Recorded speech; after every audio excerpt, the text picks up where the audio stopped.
आणि करिअर मार्गदर्शन. लोहारा धाराशिव अत्यंत सुंदर आणि प्रगल्भ असा कार्यक्रम हा आहे. आणि या कार्यक्रमाला उपस्थित असलेले सगळे पुरस्कारार्थी, त्यांचे पालक आणि मला इथं संयोजकांनी निमंत्रित केलं त्याबद्दल मनपूर्वक सुनील भाऊ तुमचे आभार. या कार्यक्रमासाठी सुद्धा तुमचे आभार. 120च्या स्पीडनं कार्यक्रम पुढे गेलेला आहे आणि कार्यक्रमाला आधीच उशीर झालेला आहे याची जाणीव मला आहे. आणि तुमच्या समोर एक असा व्यक्ती उभा आहे की ज्याला श्रोत्यांना काय हवं असतं ते माहिती आहे. त्यामुळे तुमचा फार अंत मी बघणार नाही, मला याची जाणीव आहे. माझ्यानंतर सुद्धा अध्यक्ष भाषण होणार आहे. अध्यक्षांच्या परवानगीनंच खऱ्या अर्थानं मी इथं बोलायला सुरुवात करणार आहे. फार वेळ मी बोलणार नाही, जितक्या वेळ मी तुमच्या समोर आहे. खरं तर 1 सेकंद सुद्धा तुम्हाला वाया गेल्यासारखं वाटू नये याची पुरेपूर काळजी मी घेणार आहे. फक्त सगळ्यांनी आपापल्या हातातले मोबाईल हे सायलेंटवर ठेवा, त्यांचा खून करा, त्यांचा जीव घ्या, त्यांना आपापल्या खिशात ठेवा, पर्समध्ये ठेवा. फक्त माझा फोटो व्हिडिओ काढायचा असेल तरच बाहेर काढा. तुमचे सगळे आयुष्यातले प्रॉब्लेम टेन्शन बाजूला ठेवून तुम्ही सध्या आता फक्त या हॉलमध्ये असले पाहिजे. हा प्रचंड सुंदर असा कार्यक्रम आहे. अख्ख्या जगाला शांततेचा संदेश देणारे तथागत भगवान गौतम बुद्ध ज्यांनी 2500 वर्षापूर्वी आपल्याला सांगितलं, न जज्जा वसुलो भूत न जज्जा भूत घमंडो, घमंडे वसुलो भूत घमंडे भूत घमंडो. माणूस कुठे जन्माला आला, कुठल्या घरात कुठल्या कुळात जन्माला आला यावरनं त्याचं श्रेष्ठत्व ठरत नाहीये, तर त्याच्या कर्तृत्वावरनं त्याचं श्रेष्ठत्व ठरतं. असेच माझ्या समोर कर्तृत्ववान सगळे विद्यार्थी बसलेले आहेत. जोरदार टाळ्यांनी एकदा या सगळ्या माझ्या विद्यार्थी मित्रांचं स्वागत करूया. खरं तर शिकागोच्या धर्म परिषदेमध्ये आपली भारतीय संस्कृती ज्यांनी अख्ख्या जगाला पटवून सांगितली, युवकांचं प्रेरणास्थान असणारे युथ आयकॉन स्वामी विवेकानंद, राज्यघटनेचे शिल्पकार महामानव डॉक्टर बाबासाहेब आंबेडकर ज्यांनी आम्हाला सांगितलं, रस्त्यानं चालताना एखादा पिवळा धातूचा तुकडा दिसला तर त्याचा आपण सोनं म्हणून स्वीकार करतो का? कधीच करत नाही. त्याला आपण अग्नीच्या स्वाधीन करतो. जे वितळून जाईल ते फेकून देतो, जे उजळून निघेल त्याचं सोनं म्हणून स्वीकार करतो. मग आमच्या तत्वांबद्दल आम्ही एवढे गाफील का? आमच्या तत्वांना सुद्धा आम्ही ज्ञानाच्या अग्नीत झोकून दिलं पाहिजे. जे वितळून जाईल ते फेकून दिलं पाहिजे, जे उजळून निघेल त्याचं सोनं म्हणून स्वीकार केला पाहिजे. हे सांगणारे राज्यघटनेचे शिल्पकार महामानव डॉक्टर बाबासाहेब आंबेडकर, ज्यांची खऱ्या अर्थानं काल जयंती झाली. आरक्षणाचे जनक लोकराजा छत्रपती शाहू महाराज, खऱ्या अर्थानं गंगारामचा चहा पिऊन ज्या माणसानं जातीयवादाला कडा विरोध केला, आयुष्यभर ज्या माणसाचं आयुष्य राजा म्हणून नाही तर सामान्य व्यक्तीनं कसं जगावं, राजानं लोकोत्तर लोकराजा कसं व्हावं हे ज्यांनी शिकवलं ते लोकराजा छत्रपती शाहू महाराज. ज्या महापुरुषानं खऱ्या अर्थानं या मातीमध्ये क्रांतीची मशाल पेटवली, सत्यशोधक समाजाचे संस्थापक महात्मा ज्योतिबा फुले, सर्वव्यापी जगतपती, त्याची नकोची मध्यस्थी, ज्या एका स्त्रीमुळे मुली एवढ्या मोठ्या संख्येने इथं उपस्थित राहू शकल्या, त्या आद्य क्रांतिकारक क्रांतिज्योती सावित्रीबाई फुले, जगतवंदनीय जगद्गुरु संत तुकाराम महाराज. मगाशी कार्यक्रमाच्या सुरुवातीलाच सुनील भाऊ यांनी अत्यंत सुंदर अभंग तुकोबांचा सांगितला, असाध्य ते साध्य करीती सायास, कारण अभ्यास तुका म्हणे. अभ्यास म्हणजे प्रयत्न, सातत्य, बरोबर आहे का? ओले मुळे भेदी खडकाचे अंग, अभ्यासाशी सांग कार्य सिद्धी, नोवे ऐसे काही नाही अवघड, नाही काही वाढ तोचीवरी. आज आपण सगळ्यांनी मोटिवेशनल स्पीकर खूप ऐकले असतील युट्यूबला, बरोबर आहे का? करिअर गायडन्स, मोटिवेशन, बरेचसे लोक बोलतात. हे सगळं जुनं आहे, हे काही नवीन नाही आहे. आपल्या या महाराष्ट्रातले तुकोबाराय सांगतात बरं का. तुम्ही संदीप माहेश्वरी ऐकलाय का सगळ्यांनी? संदीप माहेश्वरी यांचं अख्खं जर तुम्ही नॉलेज बघितलं, एका स्टेटमेंटवर येऊन थांबतं की जगात ती गोष्ट अशक्य नाही ज्या गोष्टीबद्दल तुमच्या मनात न्यूनगंड नाही. ही गोष्ट तुकोबानं 350 वर्षापूर्वी आपल्याला सांगितली. ओले मुळ भेदी खडकाचे अंग, अभ्यासाशी सांग कार्यसिद्धी. झाडाच्या मुळा नाजूक असतात ना, दगड फोडून आतमध्ये जातील असं वाटत नाहीये, पण हे अशक्य वाटणारं काम त्या हळूहळू प्रयत्नानं साध्य करतात. कारण सातत्य नावाची गोष्ट जी आहे ती मोठमोठ्या दगडांना सुद्धा नदीमध्ये गोल करण्याचं काम करते. ओले मुळ भेदी खडकाचे अंग, अभ्यासाशी सांग कार्य सिद्धी नोय ऐसे काही नाही अवघड नाही कैवाड तोचीवरी. जोपर्यंत आपल्या मनात नाही तोपर्यंत जगातली कुठलीच गोष्ट आपल्यासाठी अशक्य नाही हे सांगणारे जगतवंदनीय जगद्गुरु संत तुकाराम महाराज. खरं तर मिसाईल मॅन ज्यांना म्हटलं जातं, आपले डॉक्टर APJ अब्दुल कलाम, ही सगळी मोठमोठी लोक आपल्या या महाराष्ट्रामध्ये देशामध्ये जन्माला आली आणि आज चंद्र सूर्य या काळ्या मातीला ज्यांचा सार्थ अभिमान वाटत राहील ते छत्रपती शिवराय. कसं जगावं हे शिकवणारे छत्रपती आणि कसं मरावं हे शिकवणारे संभाजीराजे भोसले, या सगळ्यांना सर्वप्रथम मी वंदन करतो. मी ज्या भागातनं तुमच्या समोर आलेलो आहे, जवळजवळ 400 किलोमीटरचा प्रवास करून माझ्या मित्रांनो मी तुमच्या समोर उभा राहिलेलो आहे. आमच्या भागातले वंदनीय राष्ट्रसंत श्री तुकडोजी महाराज, मंदिर में भी है खुदा मस्जिद में भी राम है, मंदिर में भी है खुदा मस्जिद में भी राम है, दोनों नहीं है पत्थरों में सिर्फ उनका नाम है. हे सांगत समाजात समानता प्रस्थापित करणारे राष्ट्रसंत तुकडोजी महाराज आणि आयुष्यभर ज्या एका संतानं लोकांनी केलेली घाण साफ केली आणि संध्याकाळी कीर्तनातनं लोकांची डोकी झाडली, ते दगडांचे टाळ करून लोकांच्या डोक्यात झाळ करणारे एकमेव संत म्हणजे गाडगे बाबा. मला या भूतलावर जन्माला घालणारे माझे मायबाप, त्या सीमेवर आपल्या रक्षणासाठी उभे असलेले सगळे सैनिक, सन्माननीय विचारपीठ आणि या विचारपीठावर माझ्यापेक्षा वयानं आणि ज्ञानानं ज्येष्ठ आणि श्रेष्ठ असलेले सगळे सन्माननीय आपल्या स्टेजवर 90 वर्षाचे सुद्धा एक गृहस्थ बसलेले आहेत. आपल्या कार्यक्रमाचे हे फार मोठं यश आहे आणि माझ्या समोर बसलेले सुद्धा सगळे माझ्यापेक्षा वयानं ज्ञानानं ज्येष्ठ आणि श्रेष्ठ असलेले सगळे सन्माननीय आणि उद्याच्या येणाऱ्या भारताचं सगळं भविष्य, या सगळ्यांना सर्वप्रथम मी अकोल्यावरनं मानाचा मुजरा करतो, नमस्कार करतो. मगाशी सांगितल्याप्रमाणे फार वेळ तुमच्या समोर नाही, पण जितक्या वेळ तुमच्या समोर आहे 1 सेकंद सुद्धा तुम्हाला वाया गेल्यासारखा वाटणार नाही. खरं तर कोणत्याच कार्यक्रमाची सुरुवात मी महाराष्ट्रभर एवढे कार्यक्रम केले असतील, आजपर्यंत 2000 कार्यक्रम केले असतील, त्यातले कॉलेजमध्ये जेवढे कार्यक्रम केले, कुठलाही कार्यक्रम असू द्या, मी त्या कार्यक्रमाची सुरुवात एका नावाशिवाय कधीच करत नाही. ते नाव म्हणजे 18 पगड जातींना घेऊन या स्वराज्याचं सुवर्ण स्वप्न ज्यांनी बघितलं आणि साध्य केलं, ते रयतेचे राजे छत्रपती शिवाजी महाराज. मला बऱ्याच जणांनी विचारलं की ज्या शिवाजी महाराजांवर तुम्ही बोलता, भाषण करता, व्याख्यान करता, ते शिवाजी महाराज म्हणजे कोण? मी त्याला 4च ओळीत सांगितलं, मित्रांनो शिवाजी महाराज म्हणजे कोण? मी त्याला म्हटलो 350 वर्षापूर्वी जिजाऊंच्या कुशीत जन्मलेलं निरागस बाळ म्हणजे शिवबा. गनिम, इंग्रज, फ्रेंच यांसारख्या अत्याचार्यांचा काळ म्हणजे शिवबा. एकीकडे संयमाचा घाट म्हणजे शिवबा, सळसळत्या रक्ताची लाट म्हणजे शिवबा. राजनीती, युद्धनीती, गनिमी कावा यांसारख्या कूटशास्त्रांचा कळस म्हणजे शिवबा. सामाजिकता, धार्मिकता, नैतिकता अशा विचारांची पवित्र तुळस म्हणजे शिवबा. सर्वधर्म सहिष्णुतेचा अभिमान म्हणजे शिवबा. रयतेसाठी जीवाचं रान म्हणजे शिवबा. कर्दनकाळी मराठ्यांना आलेली जाग म्हणजे शिवबा. अफजल खानाची शिकार करणारा वाघ म्हणजे शिवबा. अख्ख्या जगावर आदर्श राजाची छाप म्हणजे शिवबा. झोपलेल्या शंड जनतेला झणझणीत चपराक म्हणजे शिवबा. या महाराष्ट्रातलं माणुसकी मोजण्याचं माप म्हणजे शिवबा. तुमचा माझा या अख्ख्या महाराष्ट्राचा बाप म्हणजे शिवबा. तुमचा माझा या अख्ख्या महाराष्ट्राचा बाप म्हणजे शिवबा. या जगातल्या सगळ्या धर्मांचा एकत्रित सार म्हणजे शिवबा. आणि दुश्मनांच्या काळजातही पावित्र्याचं स्थान निर्माण करणारा किमयागार म्हणजे शिवबा. किमयागार म्हणजे शिवबा. या छत्रपती शिवाजी महाराजांच्या महाराष्ट्रामध्ये आपण बसलेले आहोत. खरं तर मी संयोजकांचे फार आभार व्यक्त करतो आणि मला त्यांचं कौतुक सुद्धा आहे. त्यांनी मला करिअर गायडन्स सुद्धा करण्यासाठी इथं बोलावलेलं आहे. मला आश्चर्य या गोष्टीचं वाटते आहे की कॉलेजमध्ये अवगुणी असलेल्या विद्यार्थ्याला तुम्ही गुणवंत विद्यार्थ्यांचा सत्कार करायला बोलावलेला आहे. एवढंच नाही, सुनील भाऊ, तुम्हाला नाशिकचा जर तुम्हाला गुरुदक्षिणा हॉल माहित असेल, त्या गुरुदक्षिणा हॉलमध्ये महाराष्ट्रातनं 1,500 शिक्षकांना निमंत्रित केलं.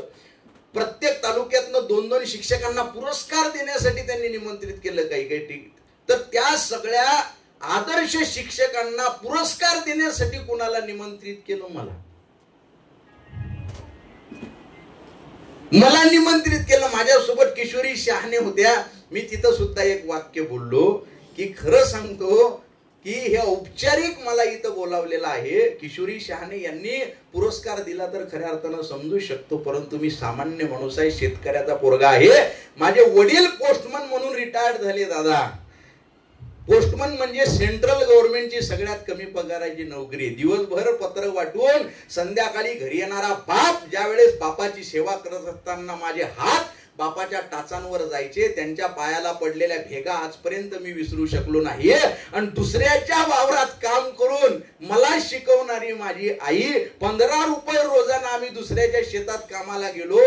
हा मुलगा तुमच्या समोर उभा आहे, अशा एका विद्यार्थ्याला तुमच्या समोर तुम्हाला बक्षीस देण्यासाठी किंवा तुम्हाला पुरस्कार देण्यासाठी निमंत्रित केलेला आहे. माझी सगळ्या इथल्या लोकांना विनंती आहे की मी जोपर्यंत स्टेजवर बोलतोय, खऱ्या अर्थानं कुणीच मला डिस्टर्ब करू नका. इकडे स्टेजच्या उजव्या बाजूला सुद्धा माझं सांगणं आहे, दादा, ओ दादा, मी फार वेळ तुमच्या समोर नाही, मग अंत बघू नका. आतडे बाहेर पडतात माय बोलताना. मला वाटलं होतं की बा कार्यक्रमाला लोक कमी येणार आहेत, पण सगळ्या खुर्च्या भरल्या आणि दरवाजात लोक उभी राहिली. पण खरंच ती उभी राहिली का हे बघायसाठी तुम्ही सगळ्यांनी माना वळवल्या. याचा अर्थ तुमचा कवडीचा माझ्यावर विश्वास नाही. तुमचा माझ्यावर मुलांना विश्वास असला पाहिजे. तर मी काही दोन गोष्टी तुम्हाला, मी राजकारणी माणूस आहे का? नाही. खरं तर कार्यक्रम पार्टीचा आहे, परंतु मी राजकारणी, माझा राजकारणाचा काही संबंध नाही. माझं फक्त आडनावच राऊत आहे, बाकी आपल्याला राजकारणाची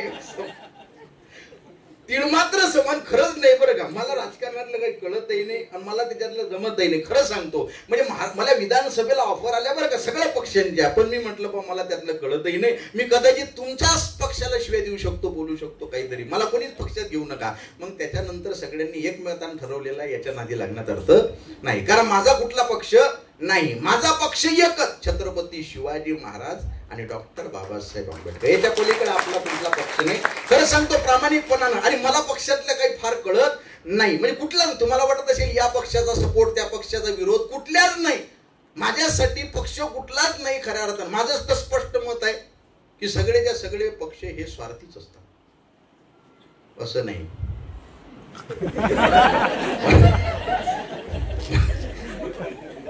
कार्यक्रम खरं तर पक्षाचा आहे, आम्हाला बोललं पाहिजे. नाही बोला लागते बरं. एका कार्यक्रमाला मी गेलो, ते जागेश्वरी विद्यालय होतं वाडेगावचं, तिथं मी पोरांना बोलत होतो बिंदासपणे. आपलं असं असतं, राजकीय लोकांच्या नादी लागू नका, राजकारणी लोक सगळे स्वार्थीच असतात. मी असं बोललो आणि माझ्या लक्षात आलं की माझ्या मागं स्टेजवर 4-5 राजकीय लोक बसलेले आहेत.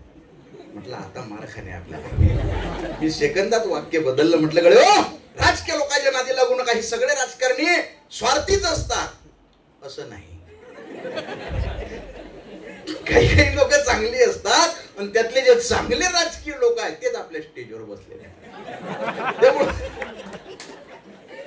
त्याच्यामुळे माझं काही चुकत असेल तर मला माफ करा. माझा राजकारणाचा म्हणजे कुठलाच पक्ष नाही. तुम्हाला वाटत असेल बीजेपी, काँग्रेस, वंचित, मनसे, शिवसेना अलीकडची, पलीकडची, राष्ट्रवादी अलीकडची, पहिले गावाची नावं होती खुर्द, बुद्रुक.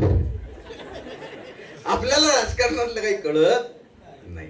मी सामान्य माणूस आहे, शेतकऱ्याचा पोरगा आहे. खरं तुम्हाला सांगतो, म्हणजे राजकारण सोडून मला सगळं का विधानसभेला खरं सांगतो, आता विषय निघाला म्हणून मला 17 प्रचार सभा आल्या होत्या. त्यांचं म्हणणं होतं की बा तुम्ही फक्त कार्यक्रम झाल्यानंतर एकच वाक्य म्हणा की बा यांचं काम चांगलं आहे, हे माझे मित्र आहेत, यांना प्रचंड बहुमतांनी निवडून द्या.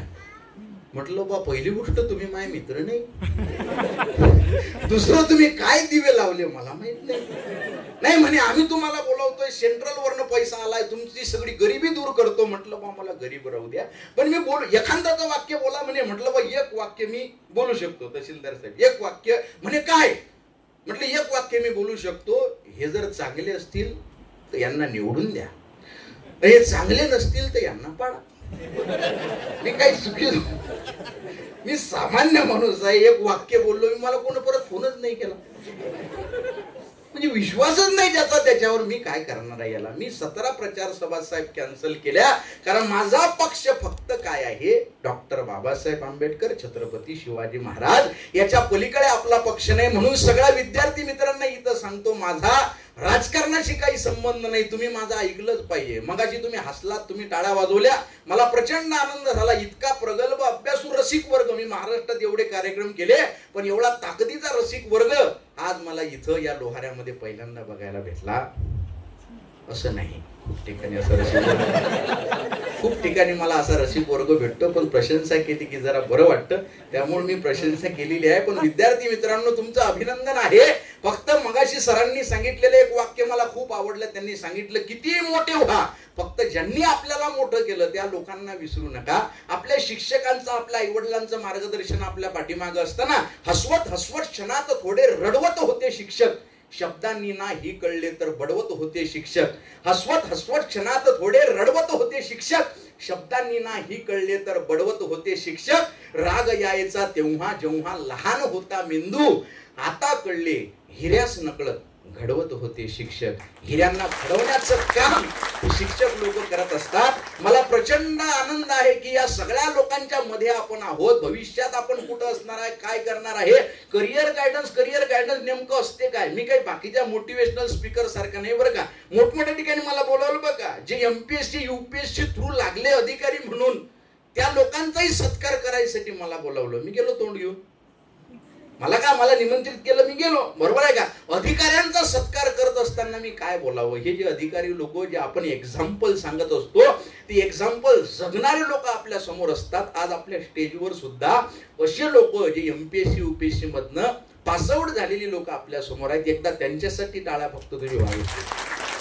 करिअर मोटिवेशनल स्पीकर फार खतरनाक आहेत साहेब या महाराष्ट्रातनं. त्यांच्यापासून दूर राहिलं पाहिजे बरं का. You can do it. ऐकले का तुम्ही? मोटिवेशनल स्पीकर त्यांच्यापासून लांब राहिलं पाहिजे. 10 कोस बरोबर आहे. त्या मोटिवेशनची आपल्याला काही बॅटरी चार्ज होते, परत डिस्चार्ज होते. आणि त्यांना हे जे म्हणतात ना, यू कॅन डू इट. एक तर पुस्तक वाचलं मी, त्या पुस्तकाचं नाव होतं आयुष्यात टेन्शन फ्री कसं जगायचं. मग ते पुस्तक त्यानं खर्च करून काढलं, ते पुस्तक विकल्याने गेलं म्हणून तो लेखक टेन्शन मध्ये आला. अशा लोकांपासून आपण 1000 हात दूर असलं पाहिजे, बरोबर आहे का. ज्या माणसाला स्वतःचा बाप, स्वतःची आई, स्वतःची परिस्थिती मोटिवेट करू शकत नाही, त्याला या जगातली कुठलीच गोष्ट मोटिवेट करू शकत नाही. लक्षात ठेवा. आणि आपली आई, आपला बाप आपल्याला मोटिवेट करू शकला पाहिजे. मी इंजिनियर आहे बरं का. तुम्हाला वाटत असेल कुणालाही इथं बोलावलेलं आहे का बॉम्बलायला, तसं नाही आहे. मी इंजिनियर आहे बरं का. माझं एमटेक झालेलं आहे. मी 8 वर्ष सिनियर इंजिनियर म्हणून नोकरी केलेली आहे. ऑपरेशन अँड मेंटेनन्स फील्ड सांभाळलं. डिझाईन इंजिनियर म्हणून 1 वर्ष जॉब केला. आता 5-6 वर्ष झाले मी सगळं सोडून दिलं आणि आता बोंबलत येण्याला लागलेलो. हा विषय वेगळा आहे. परंतु करिअर जे लोक म्हणतात ना, यू कॅन डू इट, त्याच्यातनं काहीच होत नसते. तुम्हाला तुमचं करिअर घडवायचं असेल ना, तुम्हाला एक छोटीशी गोष्ट सांगू का तुम्हाला. ती कुणीच सांगितली नाही. मी तुम्हाला एक गोष्ट सांगतो. या कुठल्या माणसाकडनं तुम्हाला ती गोष्ट ऐकायला भेटणार नाही. तुम्ही कुठं वाचणार नाही. मोठ्या लोकांनी सुद्धा वाचलेली नाही. एक जंगल असतं, सांगू ना गोष्ट छोटीशी. एक मोठं जंगल असते. त्या जंगलामध्ये सगळे प्राणी राहत असतात. त्याच्यात एक ससा असतो आणि त्याच्यात एक कासव असते. अशी गोष्ट आहे की तुम्ही कुणीच ऐकलेली नाही. तो ससा कासवाला म्हणतो आपण शर्यत लावू. नाही, हसायचा विषय नाही आहे. विषय सिरियस चालू आहे. कुणीच गोष्ट ऐकलेली नाही. मी सांगतोय नवीन गोष्ट आहे. ससा कासवाला म्हणतो आपण शर्यत लावू. कासव म्हणतो बाबा तुझ्याकडे कोणती गाडी आहे, 4 व्हीलर, माझ्याकडे सायकल, आपली शर्यत लागणार नाही. ससा म्हणतो तू हारला म्हणते, तू घाबरला, बरं चाल म्हणे लावू शर्यत. मग ससान कासवाची शर्यत लागते. डोंगराच्या त्या ठिकाणी जायचं, डोंगराच्या टोकाला हात लावून रिटर्न यायचं. झालं ठरतं. 120च्या स्पीडनं ससा धावायला लागतो. एका झाडाखाली येतो. त्याला सावली दिसते. त्याला वाटतं आपण आराम करावा. मग तो त्या सावलीत आराम करतो. मागं बघतो कासव लय लांब आहे. त्याला वाटतं काही टेन्शनची गोष्ट नाही. मग तो झोप लागते त्याला, गाढ झोपतो त्यो. बरोबर आहे का. ससा कासवाची गोष्ट आहे. तुम्ही कधीच ऐकलेली गोष्ट नाही. बरोबर आहे का. कासव 1 2 1 2 करत चाललेलं असतं सायकलवर. बघतंय ते ससा झोपलेला आहे. थांबतंय का ते सातत्य ठेवतं आणि डोंगरावर जातं. डोंगराला हात लावतं. हे ससा जागृत होतं. याला संध्याकाळी जाग येते. याची उतरते. याला जाग येते. हे 120च्या स्पीडनं परत पळत निघतो. बघतो तर काय, ससा पोहोचलेला असतो.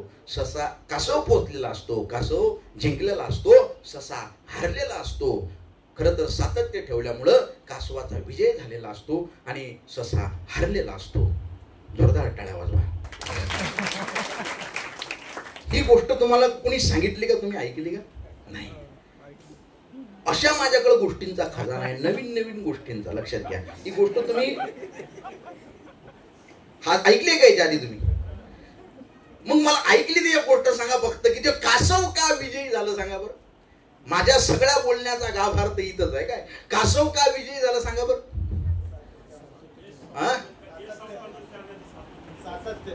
सातत्य त्यांनी सांगितलं. अजून अजून का विजय झालं ते? अरे वा वा, जोरदार टाळ्या वाजवा. ससा झोपला हो, ससा झोपला का? बरोबर आहे का? त्याला जागत आली नाही. त्याला का जाग आली असती? 1 तास आधी जरी ससा जर झोपला नसता तर मरेपर्यंत कासव विजय होऊ शकलं नसतं. परत शर्यत लागते, परत त्या डोंगरावर जायचं, परत ससा कासवाची शर्यत. 120च्या स्पीडनं ससा धावायला लागतो, झाडाखाली येतो, त्याला वाटतं आता झोपावं. ससा झोपत नाही, 120च्या स्पीडनं डोंगरावर जातो, ठरलेल्या ठिकाणाला हात लावतो, रिटर्न येतो. कासव आपलं सायकलनं 1 2 1 2 करत चालत असतं. ससा इथं येतो, त्या कासवाच्या डोक्यात टपली मारतो, परत 120च्या स्पीडनं जातो, डोंगराला हात लावतो, परत रिटर्न येतो, परत कासवाची खिल्ली उडवतो, परत जातो, डोंगराला हात लावून येतो, परत सशाच्या डोक्यात टपली मारतो. कासव 1 2 1 2 करत संध्याकाळपर्यंत तिथं पोहोचतो. पण कासव पोहोचेपर्यंत सशानं 100 चक्रा मारलेल्या असतात. आता कासवाला न्यूनगंड निर्माण होतो की निसर्गानं जरा आपल्यावर अन्याय केला, पार्शियलिटी केली, आपल्याला जरा काही गोष्टी कमी दिल्या. या सशाला गाडी दिली 4 व्हीलर, आपल्याला दिली सायकल. निसर्गानं आपल्यावर अन्याय केला. अन्याय केला का निसर्गानं? नाही हो. तिसऱ्यांदा परत शर्यत लागते. आता शर्यतीसाठी ठिकाण बदलतं, फक्त पाण्याचं भलं मोठं तळ. या काठावरनं त्या काठावर जायचंय, दोघही जण रेडी असतात 120च्या स्पीडनं पळायसाठी. जसं कासव पाण्यात पडतं 120च्या स्पीडनं धावायला लागतं, कारण कासव त्या पाण्याचं अनभिज्ञ सम्राट असतं. 120च्या स्पीडनं धावायला लागतं. ससाही पाण्यात पडतो, पण नाकात तोंडात पाणी जातं, त्याच्या गटांगळ्या खातो तो. कासव 120च्या स्पीडनं धावत पोहोचतो, दुसऱ्या काठाला हात लावून रिटर्न येतो, सशाच्या डोक्यात टपली मारतो, परत रिटर्न जातो, परत टोकाला हात लावून येतो, परत या सशाची खिल्ली उडवतो, परत जातो, त्या टोकाला हात लावून येतो, परत या सशाच्या डोक्यात टपली मारतो. आता 1 2 1 2 करत गटांगळ्या खात हे बी त्या काठावर पोहोचते. पण ससा पोहोचेपर्यंत आता कासवानं 100 चक्रा मारलेल्या असतात. आता सशाला वाटतं की जरा निसर्गानं आपल्यावर अन्याय केला, याला जरा चांगली जहाज दिली, याला चांगली स्पीड दिली, आपल्याला काही गोष्टी दिल्या नाही. वास्तविक अन्याय कुणावरच केलेला नसतो. ठिकाण फक्त कुठला, एरिया ऑफ इंटरेस्ट कुठला आहे. ससा जो रस्त्यावर 120च्या स्पीडनं धावत होता, पाण्यात शून्य झाला, आणि पाण्यात 120च्या स्पीडनं धावणारा कासव हे रस्त्यावर शून्य झाला. एकदा का आपला एरिया ऑफ इंटरेस्ट आपल्याला कळला, आपल्या जगण्याचं कारण कळलं की जगातली कुठलीच ताकद तुम्हाला यशस्वी होण्यापासून रोखू शकत नाहीये. ही सगळ्यात महत्वाची टेक्निक आजची नाही आहे, हे पिढ्यानं पिढ्या आपल्याकडे चालत आलेली आहे. ही जगामध्ये सुद्धा, जापान नावाचा देश तुम्ही बघितला, 110 120 वर्ष ऍव्हरेज जगतात तिथले लोक. इकिगाय नावाचा एक कन्सेप्ट आहे, तुम्हाला माहिती आहे का? 4 प्रश्न ते स्वतःला विचारतात. तुम्ही सगळे माझे विद्यार्थी मित्र मैत्रिणी ह्या 4 प्रश्नांकडे लक्ष देणं गरजेचं आहे. आपलं जगण्याचं कारण आपण शोधणं गरजेचं आहे. तुम्ही 2 शब्द ऐकले असतील, एक म्हणजे पॅशन, एक म्हणजे प्रोफेशन. ऐकले का 2 शब्द? प्रोफेशन आणि पॅशन यामधला फरक तुम्हाला माहित आहे का? प्रोफेशन म्हणजे एखादी गोष्ट तुम्हाला जमते आणि त्या गोष्टीसाठी समाज तुम्हाला पे करतो, पैसे पगार देतो, ते तुमचं प्रोफेशन झालं. काय झालं? प्रोफेशन.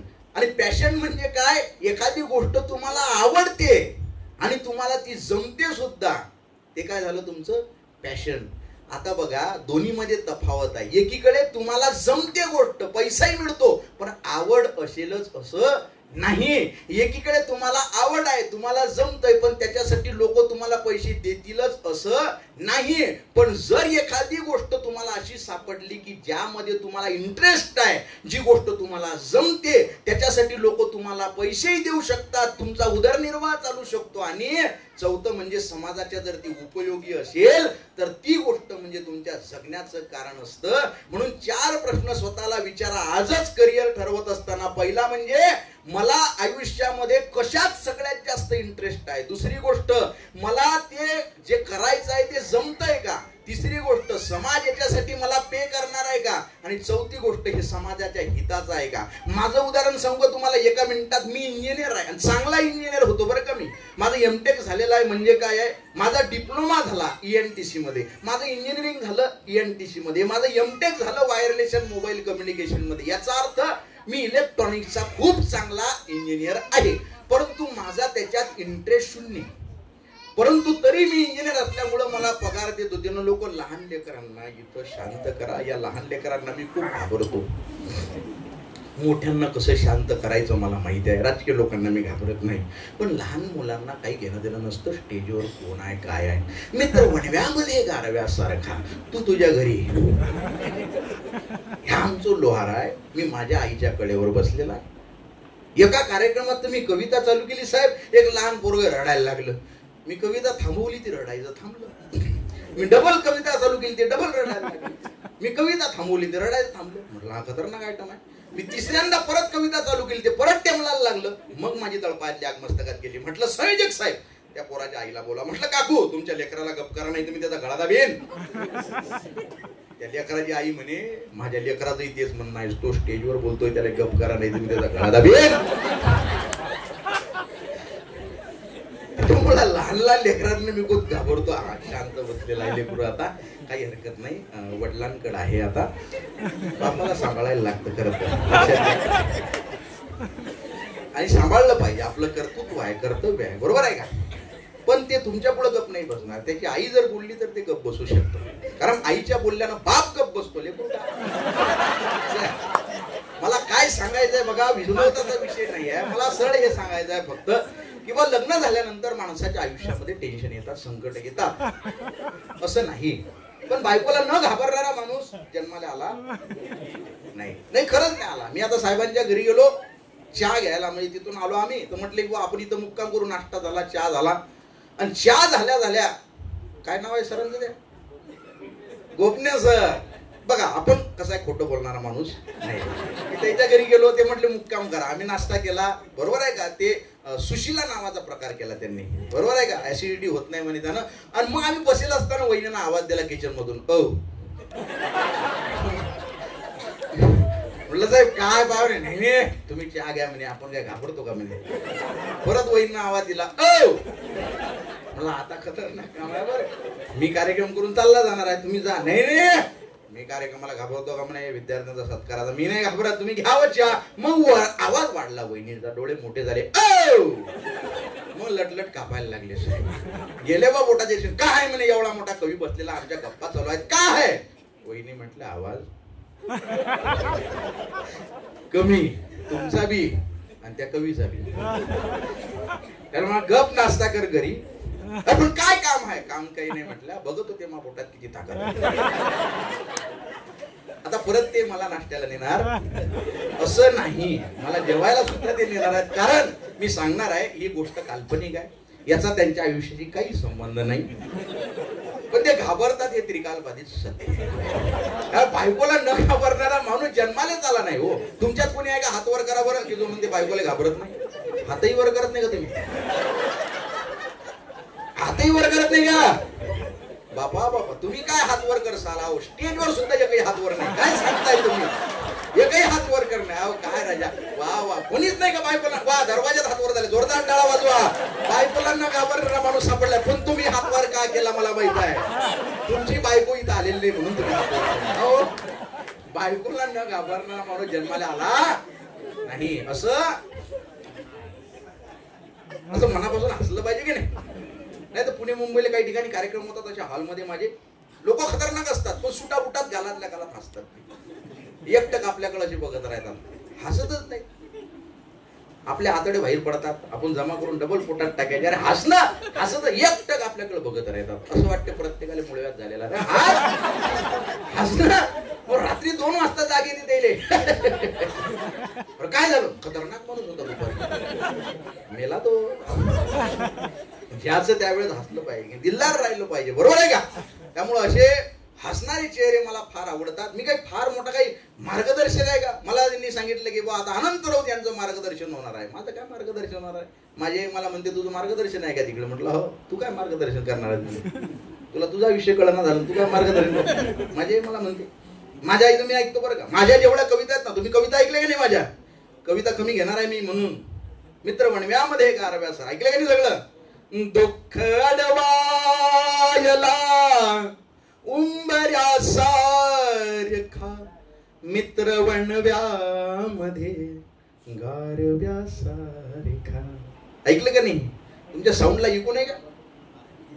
सौंडवले कुठे आहेत? अच्छा, परमनंट सेट करून ठेवलेला आहे का? कविता ऐकल्या का नाही तुम्ही? इको इको त्याला असेल तर मायबाप नावाची कविता, भोंगा वाजलाय नेता गाजलाय, ही कविता ऐकून तर राजकीय लोकांची साथ तोडली कार्यकर्ते. आपण लिहिलं पाहिजे ना प्रत्येक गोष्टीवर आपण, कारण माझा कुठला पक्षच नाही, मी काही बोलू शकतो, बरोबर आहे का? पण ह्या सगळ्या कविता महाराष्ट्रानं डोक्यावर घेतल्या असतील, तुम्हाला सांगायला मला आनंद होईल की ह्या सगळ्या कविता मी माझ्या घरी माझ्या आईला ऐकवतो. तिला जर आवडल्या तर महाराष्ट्रभर रिलीज करतो. माझ्या आईच्या पलीकडे आपला कुठला समीक्षक नाही. लक्षात ठेवा माझ्या मित्रांनो, ज्या घरी, बरोबर आहे का, जगात मंदिरातला देव पाहिला का आपण? मशिदीतला अल्लाह दिसला का आपल्याला? चर्चमध्ये येशू आहे का मला माहित नाही, विहारातला बुद्ध मी शोधत नाही. माझ्या घरी 32 कॅरेट सोन्यापेक्षा माझ्यावर शुद्ध प्रेम करणारे माझे मायबाप, याच्या पलीकडे आपला देव नाही. अरे बचपन से जिस खुदा को ढूंढता रहा आखिर वो मिला क्यों नहीं, ये सवाल आज तक खटक रहा है. बचपन से जिस खुदा को ढूंढता रहा आखिर वो मिला क्यों नहीं, ये सवाल आज तक खटक रहा है. एक दिन उसी मंदिर से आवाज आई, अबे माँ तो तेरी घर पर है, तू यहाँ कहाँ भटक रहा है. माँ तो तेरी घर पर है, तू यहाँ कहाँ भटक रहा है. आई वडिलाच्या, आणि आई श्रेष्ठ आहे का फक्त माझ्या मित्रांनो? बाप श्रेष्ठ नाही का? बापही तेवढा श्रेष्ठ आहे हो. मगाशी आमच्या प्रिन्सिपल सरांच्या ऑफिस मध्ये एक व्यक्ती येऊन बसले. मला प्रिन्सिपल सरांनी ओळख करून दिली की यांच्या दोन्ही मुली, एक MBA झाली, एक इंजिनियर आहे मला वाटतं, आणि मुलींच्या पाठी खंबीरपणे उभा राहणारा हा बाप आहे म्हणे. आम्ही त्यांना ऑफिस मध्ये बसवलेला आहे. बाप काय करतो? बाप हा फक्त दाखवत नाही, त्याला दाखवता येत नाही. यात्रेतनं फिरत असताना तुम्हाला माहिती असेल, आई बाळाला कडेवर घेते, पण बाप पोराला खांद्यावर घेतो. कारण आईला वाटत असतं ज्या ज्या गोष्टी आपल्या डोळ्यांना दिसल्या नाही, आपल्या पोराची उंची कमी आहे, ज्या ज्या गोष्टी आपल्या डोळ्यांना दिसल्या नाही त्या सगळ्या गोष्टी आपल्या पोराला बघता याव्या म्हणून आई बाळाला कडेवर घेते. पण बाप पोराला खांद्यावर घेतो, कारण बापाला वाटत असतं ज्या ज्या गोष्टी आपल्या डोळ्यांना सुद्धा दिसल्या नाही त्या सगळ्या गोष्टी आपल्या पोराला बघता याव्या म्हणून बाप पोराला खांद्यावर घेतो. त्यामुळे आई जेवढी श्रेष्ठ आहे तेवढाच बाप श्रेष्ठ आहे. यांच्या पलीकडे खऱ्या अर्थानं कधी जाऊ नका. साऊंडवाले साहेब आलेले आहेत, आता ते इगो वाढवण्याचा प्रयत्न करत आहेत. त्यांचं लग्न झालेलं आहे का? अरे वा वा, त्यांना ते म्हणतात 2 लेकर आहेत. तुमची भाषा पण खूप सुंदर आहे. हाईत 2 लेकर हाईत. ओके, चालले का घाईत? झाला का इको? इको झाला का सेट? तुम्ही इथंच बसा, खुर्ची द्या त्यांना एक. अरे वा, ऍडमिशनचा टेबल आहे, अत्यंत महत्वाचा टेबल त्यांच्याकडे आहे. वा, पावर थोडं थोडं देत जा इको मला. आता ते कधी कधी वाढवायला लागतो, कधी कमी करायला लागतो. मग कसं आहे, तुम्ही काय करा, दादांना शिकून द्या ते कसं आहे ते. कसं आहे, प्रत्येक गोष्ट मनापासून झाली पाहिजे ना, तसंही आपण बोलू शकतो. पण तुम्हाला आनंद पाहिजे त्याच्यात. बापा इथं बिघडलं.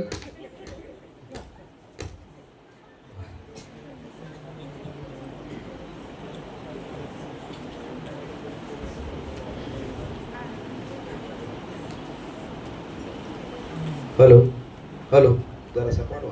Hello hello hello.